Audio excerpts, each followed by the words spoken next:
Glória a Deus. Queridos, pega a sua Bíblia, primeira epístola de Paulo aos Coríntios, capítulo 15 e versículo 58. Primeira epístola de Paulo aos Coríntios, capítulo 15, versículo de número 58. Essa vai ser a terceira mensagem de uma série de mensagens sobre estar firmes. Isso é uma urgência, uma necessidade, um clamor que o Espírito de Deus colocou no meu coração para que eu pudesse transmitir para você. Eu não planejei uma série de mensagens, mas a cada semana o Espírito de Deus nos conduz o mesmo tema, para a mesma história, para a mesma situação. E quando o Espírito de Deus começa a bater numa mesma tecla, duas coisas são importantes aqui. A primeira delas é que o senso de urgência é grande. Segundo, nós podemos não estar praticando aquilo que estamos ouvindo. Eu quero entender que Deus tem uma urgência de construir um caráter firme na nossa vida. Eu tenho para mim que Deus está construindo cristãos firmados em algo tão sólido que nada, absolutamente nada, será capaz de fazer a sua fé desabar.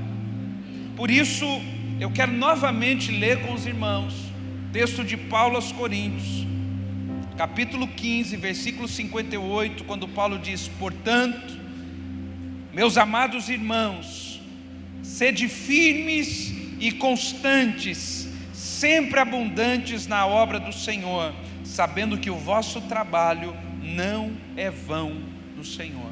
Eu quero pregar a mensagem de hoje, ela tem o tema permanecendo firmes.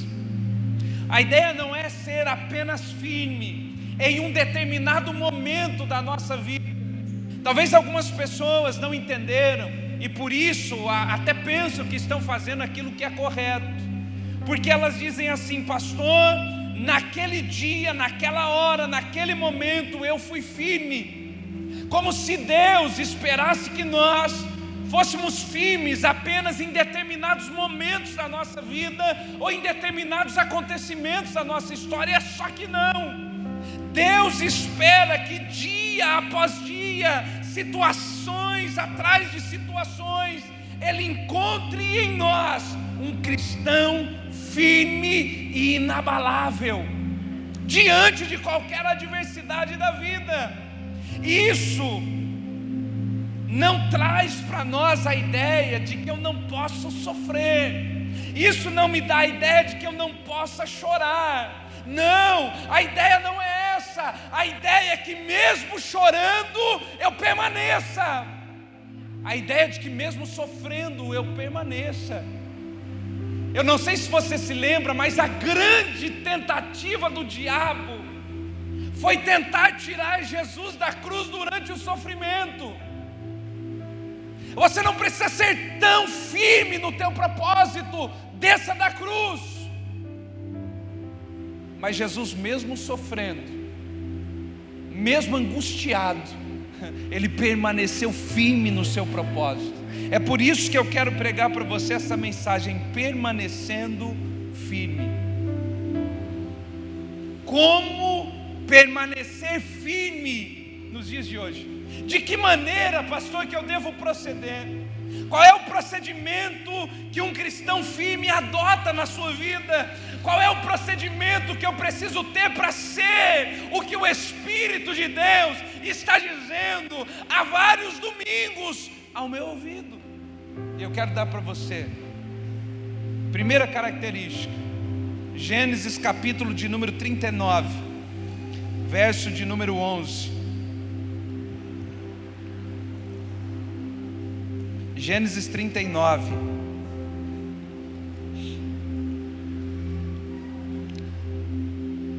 Pastor, como é que eu faço para permanecer firme? Vamos lá, primeira característica. Gênesis 39, verso 11 e 12, está escrito assim, olha: sucedeu num certo dia que ele veio à casa para fazer o seu serviço, e nenhum dos homens da casa estava ali. E ela lhe pegou pela sua roupa, dizendo: deita-te comigo.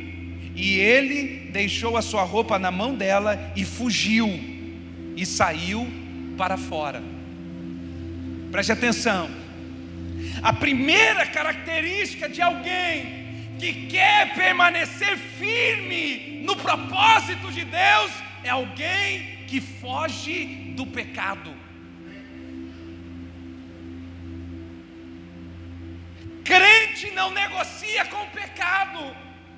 Crente não brinca com o pecado. Quando o crente visualiza o pecado, ele foge.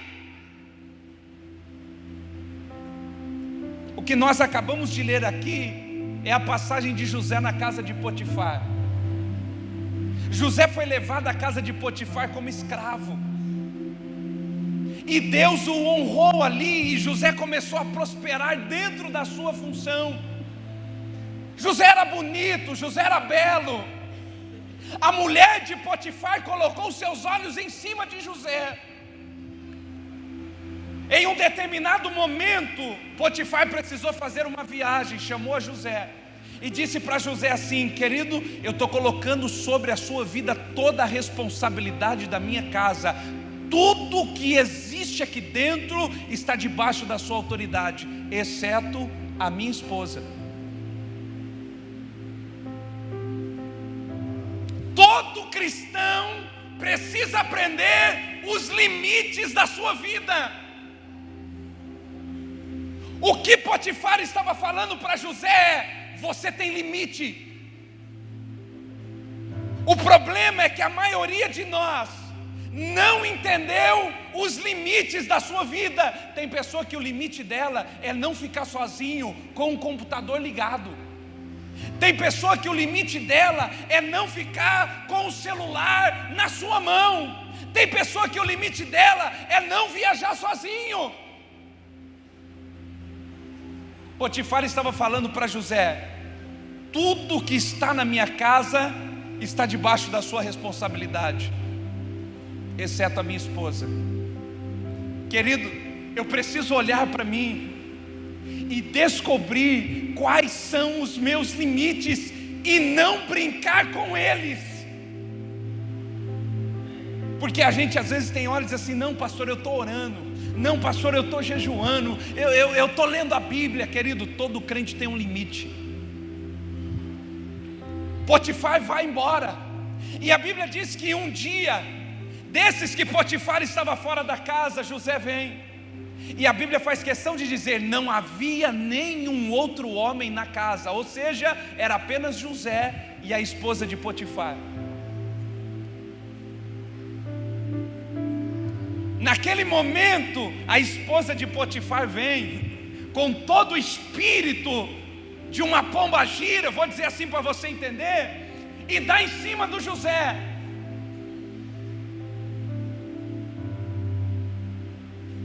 Só que o José, naquela hora, ele se posiciona como alguém firme em Deus. Sabe o que ele faz?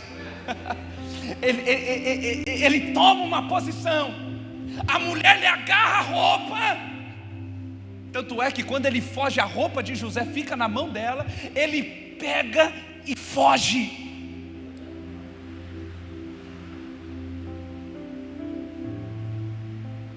Uma das coisas que tem feito os cristãos dos dias de hoje não permanecer firme é a sua falta de posição em relação ao pecado. O pecado hoje deixou de ser pecado para se tornar algo nada a ver. Não é nada a ver, não tem problema. Não, isso daí era coisa do passado, hoje não é mais. Isso aí era coisa da igreja. Querido, preste atenção no que eu vou te dizer. Cuidado, cuidado com aquilo que está do lado de fora e só você tem o domínio para permitir que ele entre. Olha o que está escrito em Gênesis capítulo 4, versículo 7. Gênesis capítulo 4, versículo 7 narra o diálogo de Deus com Caim. Caim havia acabado de entregar uma oferta que não foi aceita por Deus. E aí o próprio Deus vem e intervém na vida de Caim para ensiná-lo acerca da forma correta de adoração. Mas no versículo 7, olha o que ele diz. Falhou. Eu pego aqui. Gênesis 4, 7. Está escrito assim: se bem fizeres, não é certo que serás aceito, e se não fizerdes bem, o pecado, bate no ombro do seu irmão e diga assim: o pecado sempre estará uma porta de distância. Essa é a maior distância que você pode manter o pecado longe de você, uma porta de distância. A porta significa você aí e eu do outro lado. Eu não posso me misturar, eu não posso compactuar com essas coisas. Deus está dizendo para Caim: o pecado jaz à porta, sobre ti será o seu desejo, mas sobre ele você deve dominar. Ah, pastor, sabe o que é? É que eu não consegui. Não, você foi fraco, porque deveria ter dominado o desejo, deveria ter dominado a vontade. A palavra de Deus desde o Caim foi: domine a sua vontade. Porque se você não dominar, o pecado está do lado de fora, e se você não dominar, ele entra para dentro. Tem muita gente vivenciando uma vida espiritual fraca, uma vida espiritual completamente, perdão da palavra, inútil, porque não consegue de maneira nenhuma vencer a vontade.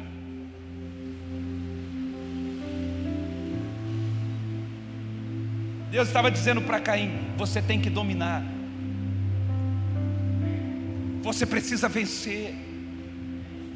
Um crente firme é alguém que mantém a sua posição em relação ao desejo da carne.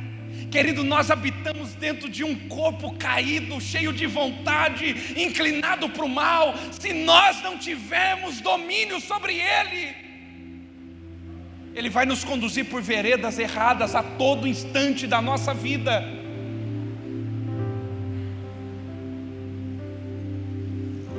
O interessante é que muita gente vai descarregar essa conta no diabo. O diabo, preste atenção, o diabo não te faz pecar. O diabo só te apresenta o prato que você tinha vontade de comer.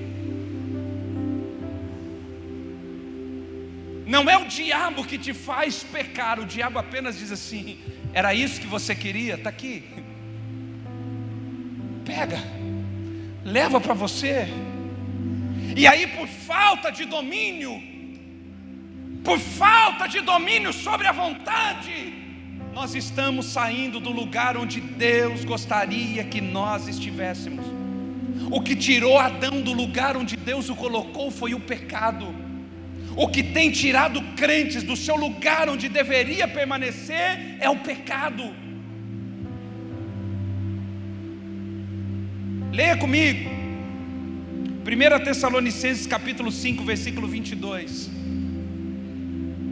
1 Tessalonicenses capítulo 5, versículo 22. Abstendo-vos de toda espécie de mal. Em outras palavras, Paulo está dizendo à igreja de Tessalônica: fuja da aparência do mal. Que é isso, pastor? É interessante, porque Paulo diz assim: olha, não espera o mal. Quando você perceber, quando aquilo aparentar que vai ser ruim, foge, vai embora, muda a rota, sai desse caminho, não passa por aí, muda o trajeto do trabalho, troca de ônibus, mas foge da aparência do mal.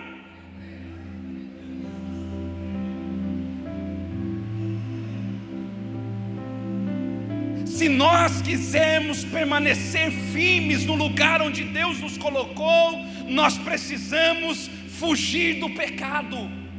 Pecado você não enfrenta, pecado você foge. Você enfrenta problema, você enfrenta adversidades, mas pecado você foge. O dia Davi, preste atenção no que eu vou dizer, Davi foi o maior rei da história de Israel. Israel nunca cresceu geograficamente com outro rei, senão pela mão de Davi. Davi era o camarada que ia para a batalha, Deus era com ele, ele vencia exército, Davi batalhava e ganhava. Mas no dia que Davi ficou sozinho, o texto da Bíblia diz assim: no ano ou no tempo em que os reis saíam para as guerras, Davi ficou no palácio. Todo mundo está indo para a guerra, todo mundo está indo para a batalha, mas Davi decidiu: esse dia eu não vou. Ficou em casa. Enquanto todo mundo está na batalha, Davi está passeando pela varanda do seu palácio e encontra uma senhora tomando banho. E ele diz assim: quem é essa moça? Alguém chega para ele e diz assim: olha, essa mulher aí é Betseba. Ele disse: é? E da onde é? Ele disse assim: essa daí é a mulher de Urias, um dos melhores soldados que o Senhor tem pelejando pelo teu nome na guerra. Sabe o que Davi faz? Davi diz assim: traga ela para dentro do palácio. Veja, vitorioso, homem de batalha, cresceu em território como nenhum outro, mas porque não suportou a vontade da carne, caiu.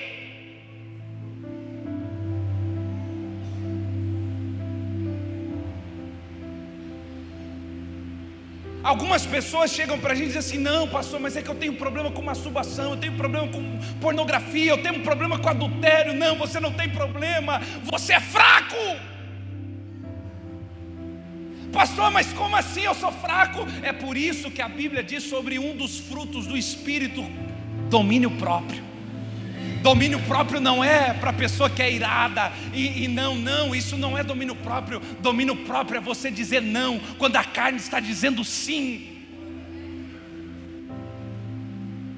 Domínio próprio é quando a carne está gritando peque, e você diz não, isso não é do agrado de Deus. Porque Deus estava dizendo a Caim: você deve dominar o desejo que você está sentindo.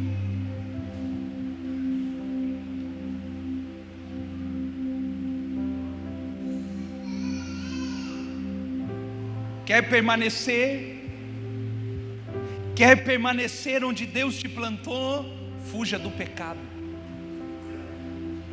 Sai, mas não é a aparência. Quando o negócio está começando a ficar ruim, vai embora.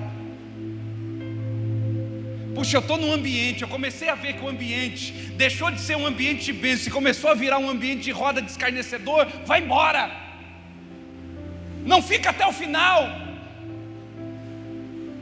Não paga para ver onde é que vai dar. Não, pastor, porque a gente estava trocando uma conversinha de WhatsApp e sem perceber acabou transformando nisso, pastor. Não foi sem perceber, não. Você percebeu, gostou, deu corda e olha no que deu.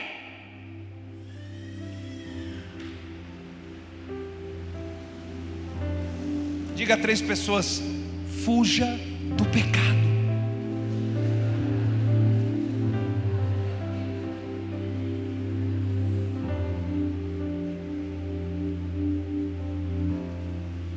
Pastor, mas é possível? É, diga comigo. Davi viu uma mulher tomando banho e caiu. Aí vem o último Adão vem. Aí lá em João capítulo 4 ele encontra a mulher samaritana, sozinha, no poço. Assim, é agora, caiu, todo homem cai, essa é a situação, homem e mulher, sozinho, cai. A primeira coisa que Jesus olha para aquela mulher e diz assim: mulher, cadê o seu marido? cadê o marido? Ela disse, eu não tenho marido, porque talvez aquela mulher nunca recebeu uma pergunta como essa. Como assim, cadê meu marido? Geralmente os homens que eu encontro não perguntam onde é que está o meu marido. Mas Jesus olhou para ela e disse assim,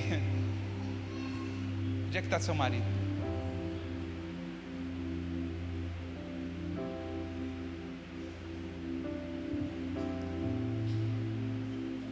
Jesus vence. Ah, pastor, mas Jesus era Deus. Não, Jesus era homem, cara. E ele venceu como homem para dizer, domine a vontade da carne.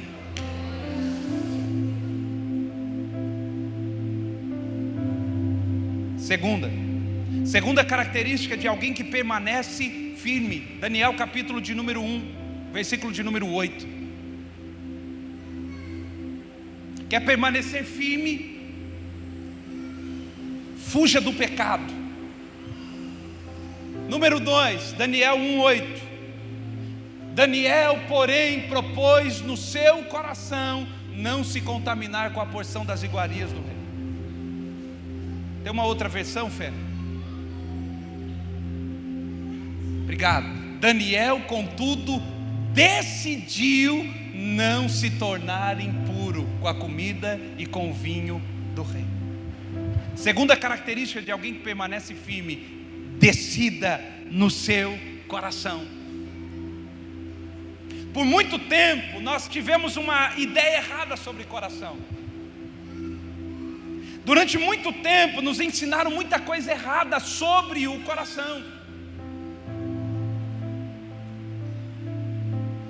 E aí nós temos a ideia de coração apenas o coraçãozinho, o órgão que bombeia o sangue. Não, o coração é muito mais profundo que aquilo que a gente pensa. O homem como um ser tripartido. Que é isso, pastor? Corpo, alma e espírito. Ele tem duas junções na sua estrutura.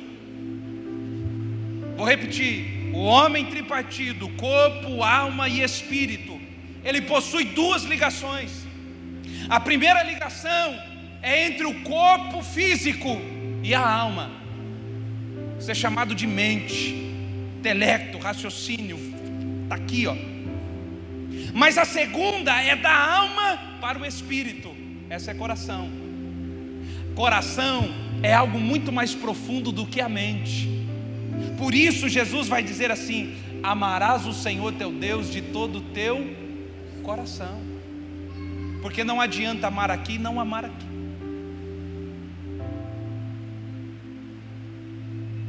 E aí nós temos uma ideia.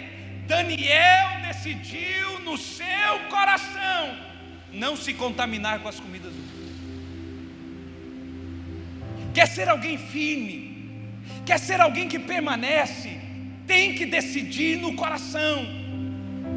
Não é uma decisão rasa, é uma decisão do mais profundo do seu ser. É onde só Deus ministra. As situações da vida podem deturpar a sua mente, mas jamais pode alterar o seu coração. Os acontecimentos da vida minam o nosso entendimento, mas jamais alcançam o nosso coração. Decida no seu coração. Provérbios 4:23 diz: guarda o teu coração, porque dele procede as fontes da vida. De onde procede as fontes da vida? As fontes da vida procedem do coração. Provérbios 23:26 está escrito assim: dai-me o teu coração. Sabe o que é decidir no coração? Sabe o que é tomar uma decisão no coração? É colocar o coração na mão de Deus, dizendo: Senhor, eu não me movo se o Senhor não falar, eu não falo se o Senhor não pedir, eu não ouço se o Senhor não quiser. Leia comigo Jeremias capítulo 17. Jeremias capítulo 17, versículo 9 e 10. Enganoso é o coração mais do que todas as coisas, e perverso. Quem o poderá conhecer? Eu, o Senhor, esquadrinho a mente e provo o coração, e isso para dar a cada um segundo os seus caminhos e segundo o fruto das suas ações. Deus é o único que esquadrinha corações. Eu já disse aqui para vocês sobre o sim, sim e o não, não. É isso que Deus espera de nós. Deus não espera que você faça algo apenas porque alguém disse para você fazer. É fazer de dentro para fora. O eco tem que vir de dentro. Aqui dentro disse sim, então aqui fora disse sim. Aqui dentro disse não, então aqui fora diz não. Terceira característica: permanecer firme. Terceira característica: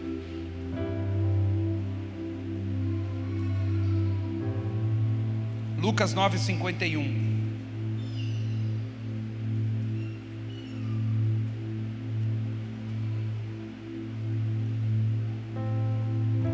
Lucas, Evangelho, capítulo 9,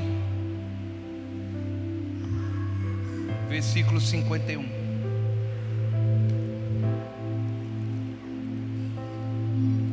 Está escrito assim, olha: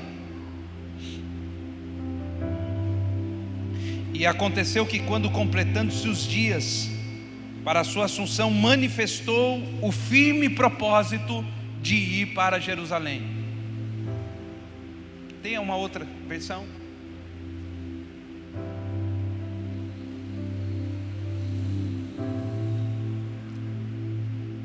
Há uma outra versão que diz assim, que no rosto de Jesus estava estampado a direção que ele ia. Terceira característica de quem permanece firme: um firme propósito. Quando eu falo de firme propósito, eu coloquei esse texto exatamente por isso, porque o texto diz que as pessoas olhavam para Jesus, olhavam para ele, e no seu rosto estava estampado Jerusalém. É para lá que eu tenho que ir, é para lá que eu vou. O propósito não era apenas um desejo, o propósito estava encarnado na sua vida. Quem olhava para ele sabia a direção que ele está indo. A vida dele se tornou a bússola do seu destino. As pessoas passaram a olhar para Jesus nos últimos dias da sua vida e diziam: ele está indo para Jerusalém, olha o seu rosto. Bate no ombro do seu irmão e diga assim: só de olhar para você, as pessoas precisam ver para onde você está indo. Diga: o seu semblante revela o seu destino. Moisés subia no monte, falava com Deus, descia do monte, o rosto resplandecia. Moisés tinha que cobrir o rosto, porque o rosto brilhava. Por quê? Porque todo mundo sabia que quando o rosto brilhava, Moisés tinha acabado de falar com Deus. Só tinha um problema: quando Moisés se distanciava muito, o rosto ia apagando. Mas porque ele estava com o véu, ninguém percebia. Deixa eu dizer algo para você: nós não somos uma geração para andar de véu no rosto. As pessoas precisam olhar para nós e descobrir a intimidade que temos. Bate no ombro e diga: tem que estar no teu rosto.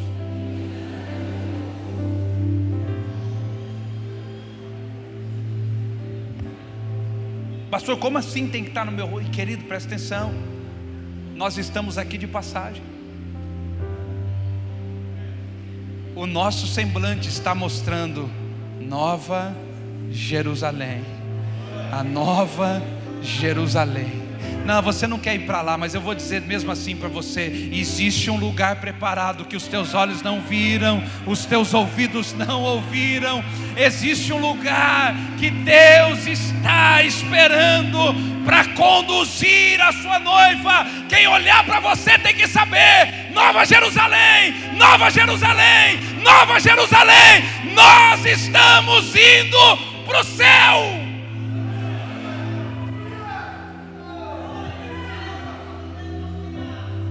Eu não sei você, mas na nossa época de adolescente, a gente só tinha vontade, mas não tinha dinheiro já. Shopping center era de a pé. Terrível, meu. Ia pro shopping, mas tinha que ir de a pé, cara. Bravo demais.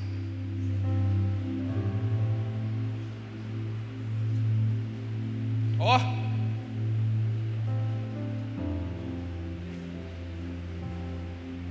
Aqui, ó. E andando. Mas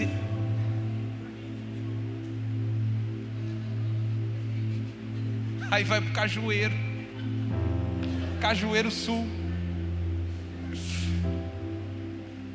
Vai ter uma coisa já. A gente ia a pé, mas ia todo feliz. Nem via caminhada, porque tinha um firme propósito. Estava decidido. É para lá que a gente vai. E tem uma coisa: não adianta acontecer nada. Firme propósito. Eu lembro uma das primeiras vezes que eu inventei de sair com essa moça aqui.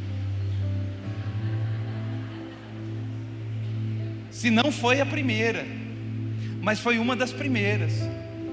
Vamos para o shopping, a gente foi para o shopping. Oh, glória, maravilha, glória a Deus, aleluia. Chegou lá, porque tinha horário, né? Tinha horário. E o pai dela tem que chegar no horário. Aí saímos do shopping, parei em frente ao shopping, tinha um Bauru especial, irmão. Não, mas pera, você já entendeu, mas pera, não acabou por aí. Se eu falei Bauru especial, você já sabe já. Tem pessoas, nossa, meu Deus, Bauru especial. Mas calma, calma. E eu perguntei assim para o motorista: esse ônibus passa na Castelo Branco? Ele disse: passa. Para cima do ônibus, pastor Alexandre. E aí ele deu toda aquela volta. A hora que ele parou na rodoviária, ele disse assim, ele virou para trás e falou: vocês têm que descer aqui. Eu disse: mas como descer? Que você falou que passava na... Não, ele passa na Castelo, mas essa é a última volta, eu paro aqui. Sem Uber. E se tiver, não tinha dinheiro. Irmão, a gente rachou da rodoviária aqui a pé. Só que o horário explodiu. Na época o irmão dela tinha um escortinho azul. E o escortinho aqui, ó. Falei: não, vai chegar lá, vai matar, vai dar B.O. esse negócio todo. Mas tinha um firme propósito: nós estamos indo. Deixa eu dizer para você uma coisa: sabe por que a gente não permanece firme no que a gente tem? Porque a gente não tem firme propósito. O que nos falta é alguém olhar para a gente e dizer assim: cara, no teu rosto revela o teu destino. As pessoas estavam olhando para Jesus e dizendo: ele sabe para onde vai. No rosto dele está escrito para onde ele está indo. Ele sabe para onde vai. Quarto e último. Na verdade não é o quarto e último, eu vou pular um. Quarto e último. 1 Coríntios capítulo 16, versículo 9.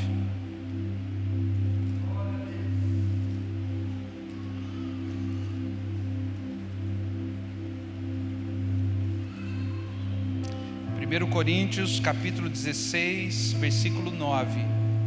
Está escrito assim, olha: porque uma porta grande e eficaz se me abriu, e há muitos, o quê? E há muitos. Por que é que nós não nos mantemos firmes? Porque a gente quer que uma porta se abra, mas a gente não quer ter inimigo. Eu vou dar uma palavra para você, você só levanta a mão e celebra se você entender, receber e quiser. Deus vai abrir uma porta grande e eficaz para você. Deixa eu dizer de novo para você: Deus vai abrir uma porta grande e eficaz. Só tem uma coisa: vai ter inimigo, mas Ele disse: eu sou contigo, a porta vai se abrir.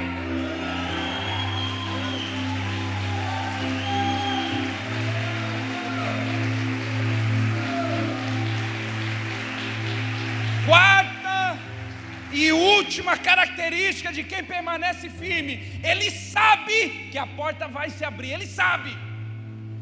Quem é firme sabe que pode ser aos 45 do segundo tempo, Deus vai abrir uma porta e ela não será pequena. Vou dizer para esse lado está mais pentecostal. Deus vai abrir uma porta e ela não será pequena.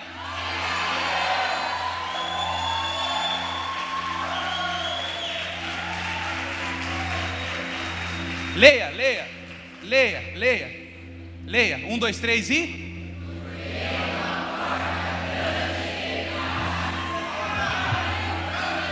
De novo, você vai ler como uma palavra profética para a sua vida, e você vai receber isso como a maior revelação da sua semana. 1, 2, 3 e...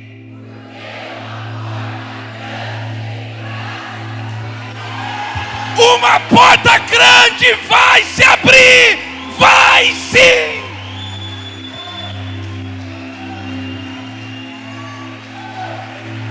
Agora, presta atenção numa coisa: quando Deus abre uma porta grande, os adversários que estão atrás dela é da mesma altura. Deus disse para o povo de Israel: eu vou colocar vocês numa terra boa. Quando o povo chegou lá tinha gigante. Por quê? Porque o inimigo que está lá dentro é do tamanho da porta que Deus quer te colocar lá.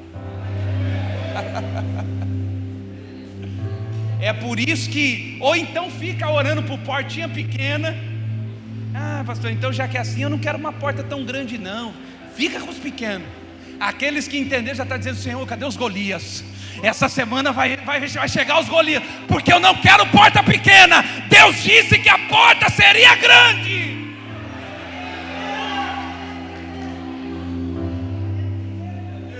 Atrás de toda porta grande existe muitos inimigos. Não é um. Porque uma porta grande e eficaz, ela não é só grande, ela é eficaz.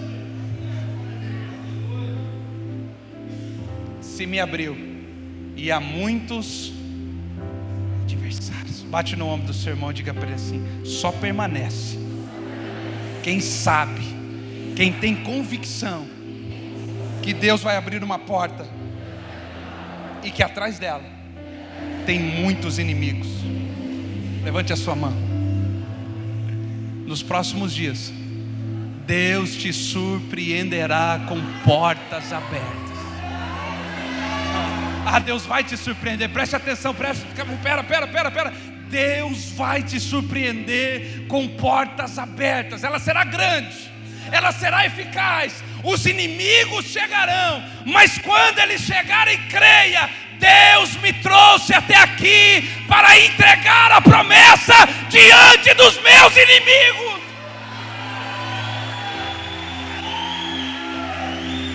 Deus vai abrir a porta. Deus vai abrir a porta.